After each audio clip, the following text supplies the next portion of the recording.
السلام علیکم ورحمۃ اللہ وبرکاتہ. جی بالکل کال دیجیے.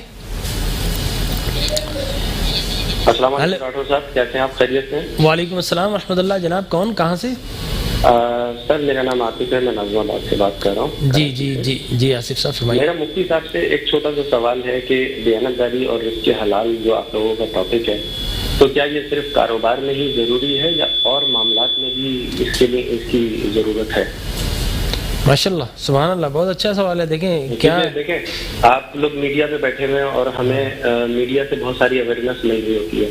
ابھی پرسوں جو ہے وہ ہم نے دیکھا میڈیا پر ایک خبر بازگشت کر رہی تھی کسی بل کے حوالے سے. اس پہ ہمارے جو مذہبی امور کے وزیر ہیں انہوں نے آ کے کہا کہ ایسا کچھ بھی نہیں ہے, تو لوگوں کو پتہ چلا کہ ایسا کچھ بھی نہیں ہے. تو دیانتداری تو نہ ہوئی کسی جھوٹی خبر کو. چلیں انشاءاللہ بالکل بالکل آپ کا سوال ہمیں سمجھ میں آ گیا اور انشاءاللہ ہم آپ کے سوال کا جواب لیتے ہیں. حسن ظن بھی رکھنا چاہیے, ہو سکتا ہے کہ ان کو نہ پتہ ہو. رپورٹرز اندر کی رپورٹس لے آتے ہیں لیکن بعض اوقات دوسروں کو پتہ نہیں چلتا. حسن ظن ہے کہ لیکن ہمارے مذہبی امور جو ہیں وہ وفاقی ماشاءاللہ ان میں بھی حرارت ایمانی اتنی ہی ہے جتنی ہم میں ہے. یقیناً رسول اللہ کے غلام جب ناموس رسالت کی بات آتی ہے, ختم نبوت کی بات آتی ہے, تو پھر وہ عہدوں کو منصبوں کو ٹھوکرے مار دیا کرتے ہیں الحمدللہ. تو میں مفتی صاحب بڑا اچھا سوال کیا کالر نے, کہ کیا صرف کاروبار میں اور تجارت ہی میں امانت اور دیانت اور رزق حلال دیکھنا ہے؟ اس لیے کہ ہمارے یہاں وہی بات ہے نا کہ سارے کام خراب کیے. وہ منٹو صاحب کا ایک افسانہ بھی تھا نا کہ چینی کے اندر فلاں ملا دیا, مرچی میں یہ ملا دیا, وہ ملا دیا, ہاں ملا دیا, اچھا میں نماز پڑھنے چلتا ہوں. تو کیا صرف یہ تجارت میں ہے یا عملی زندگی میں, بچوں کی تربیت میں, پھر دیگر دفتری امور کے اندر, حکومتی امور کے اندر, کیا دیانت کا جو کنسپٹ ہے فقط تجارت کی حد تک ہے؟ حضور علیہ الصلوۃ والسلام نے ارشاد فرمایا مجلسیں بھی جو ہے نا یہ امانت ہیں. جب ہم بیٹھے ہیں یہاں پہ گفتگو ہو رہی ہے, 4 افراد بیٹھ کر بات کر رہے ہیں, کبھی کوئی میٹنگز ہو رہی ہوتی ہیں, کبھی ہم گھر میں اپنے چند افراد مل کر گفتگو کر رہے ہوتے ہیں, خاندان کی بات باہر نہ نکل جائے, تو جس جگہ بیٹھ کر ہم بات کرتے ہیں تو اس بات کو وہاں سے کہیں آگے بڑھانا یہ بھی امانت میں خیانت کرنے کے مترادف ہوتا ہے. اسی طرح جب ہم کسی سے کوئی مشورہ طلب کرتے ہیں تو مشورہ بھی امانت ہے. اب ایک صاحب نے آپ پر ڈیپینڈ کیا کہ یار ڈاکٹر صاحب ماشاءاللہ اچھے بھلے آدمی ہیں, میرے دوست بھی ہیں, میں نے جا کے ان سے مشورہ کیا. اب ڈاکٹر صاحب یہ آپ کی ذمہ داری ہے یا اس شخص کی ذمہ داری جس سے سوال کیا گیا کہ وہ اس کو امانتاً صحیح جملہ کہے, صحیح ڈائریکشن میں اس کو اس کی جو ہے نشاندہی کرے تاکہ وہ کہیں نقصان سے بچ سکے. اسی طرح جو ابھی گفتگو فرما رہے تھے علامہ صاحب, تو اس میں مجھے ایک چھوٹا سا ایک نقطہ ذہن میں آیا. سرکار کی حدیث مجھے یاد ہے, کفا بالمرء کذبا کذبا, ہاں یحدث بکل ما سمع, ہاں کہ جو شخص جھوٹا ہونے کے لیے اتنی بات کافی ہے کہ ہر سنی ہوئی بات کو آگے بڑھا دیا جائے. اس وقت سوشل میڈیا پر یہی ہمارے جو نوجوان طبقہ ہے وہ اس بات کی جو ہے کیا کہتے ہیں دیکھتا ہی نہیں ہے, غور و خوض بھی نہیں کرتا, وہ آگے بڑھا دیتا ہے. وہ نقطہ میرے ذہن میں آ رہا تھا, میں شیئر کرنا چاہوں گا کہ دیکھیں کبھی بھی جتنے بھی لوگ ہیں جو حرام رزق لے کر گھر آتے ہیں, خواہ وہ کوئی بھی ہو, اوپر سے لے کے نیچے, یعنی کہ بلا شرکت غیر ہم کسی کی بات نہیں کرتے, ہم ہر طبقے کی بات کرتے ہیں. کوئی شخص بھی ایک عام کوئی پولیس آفیسر ہے یا وزیر ہے یا مسجد کا کوئی جو ہے کہ متولی ہے یا مدرسے کا بندہ ہے یا کوئی جو ہے یونیورسٹی کا ہے یا XYZ, تو وہ جب گھر لے کر آتا ہے تو جب وہ لے کر گھر آیا تو وہ کیا لے کر آ رہا ہے؟ ایک آگ لے کر آ رہا ہے. کیا کبھی ایسا ہو سکتا ہے کہ ایک چھوٹا سا بچہ ہے, آپ اپنے چمچے کے اندر زہر ڈالیں اور بچے کے منہ میں ڈال دیں؟ آپ کیا کوئی باپ اپنے بچے کے منہ کے اندر زہر ڈال سکتا ہے؟ یہ نہیں کر سکتا. لیکن ہم ایسا کر رہے ہیں کہ ہم اپنے گھر کے اندر وہ زہر لے کر آ رہے ہیں اور وہ بچہ اسی میں پل رہا ہے, پھر ہم اس سے امید لگاتے ہیں کہ یہ بچہ جو ہے کل کو ہمارے لیے دعائیں کرے گا, ہمارے لیے آنکھوں کی ٹھنڈک بنے گا. یہ کیسے ممکن ہے ڈاکٹر صاحب کہ ہم جو ہے آم بوئیں اور انتظار کریں کہ اس میں سے امرود آئے گا؟ ہم یہاں پر کانٹے بوئیں اور ہم انتظار کریں کہ امانت کا جو کنسپٹ ہے اسلام میں بہت وسیع ہے نا, لا ایمان لمن لا امانت لہ. جی بالکل صحیح. اس کا جس کی امانت نہیں اس کا ایمان نہیں. لا دین لمن لا عہد لہ, جس کا وعدہ وفا نہیں کرتا اس کا کوئی دین نہیں ہے. رسول پاک صلی اللہ علیہ وسلم ممبر پر تشریف فرمائے. میں اس کو کنٹینیو کروں گا. کالر ہمارے ساتھ موجود ہے. السلام علیکم. وعلیکم السلام. جی کون؟ سر مجھے یہ پوچھنا ہے, جی یہ جو میڈیا پہ چل رہا ہے سوال